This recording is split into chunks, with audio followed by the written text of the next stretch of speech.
Stephen Chu, the Energy Secretary, is defending how the Obama administration handled the $500 million loan guarantees to Solyndra, saying investments by Democratic donors played no part in the decision to guarantee those loans. But newly uncovered documents appear to show politics played a big part in the whole process. Texas Congressman Joe Barton is a Republican on the House Energy and Commerce Committee. How would you assess the White House response to the request for documents so far? Well, they're finally beginning to respond, at least partially. They had a deadline of last Thursday, and they did send some documents. Committee staff is going through those documents, and some of them have already been released. That shows the effort to delay the announcement, for example, of the layoffs until after the election in November. That's one of the documents that we received last week. So they've given some, but there's still more to go. Because it was apparent to insiders at the company that they were having real financial troubles. They were going to have to lay off a bunch of people. And there are indications that some people in the administration wanted to put off the announcement of those layoffs until after the election? For some reason, exactly the day after the election. It calls into question the wisdom of the government getting involved in these projects to try to make, solar power and wind power and that kind of thing effective. Well, I'm not opposed to having the federal government actually invest in some leading-edge technology, but it should be done on the up and up. It should be done transparently, and it shouldn't be used as a political payoff.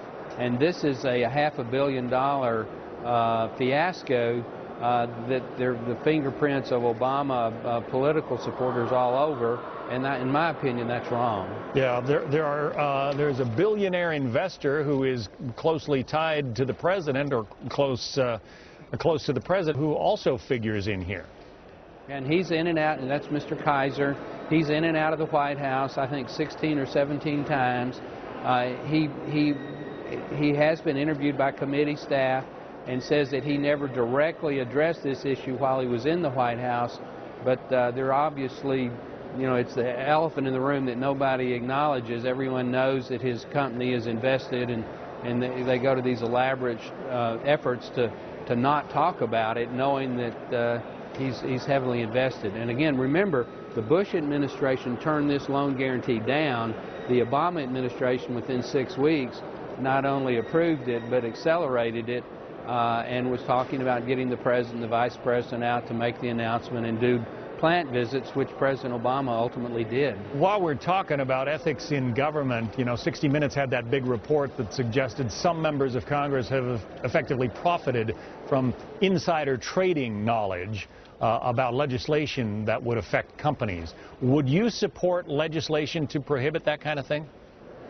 Well, I think any member of Congress has to be open and transparent. It's not illegal for us to own stocks or to invest, but we should do it through the market with knowledge that every American has an opportunity to have access to. So if there were legislation to prohibit quote-unquote insider trading by congressmen, you'd support it? I think we have that already, but I'd certainly take a look at it. Tomorrow, though, I'm getting ready to ask questions to Secretary Chu about what he knew about the Solyndra loan and loan guarantee, and some of the information that led him to approve going around the prohibition in the law against subordination, so that the taxpayers weren't left literally holding the bag, so to speak. That is going to be an interesting hearing. We'll be watching it. Congressman Joe Barton, good to have you on. Thank you. Thank you.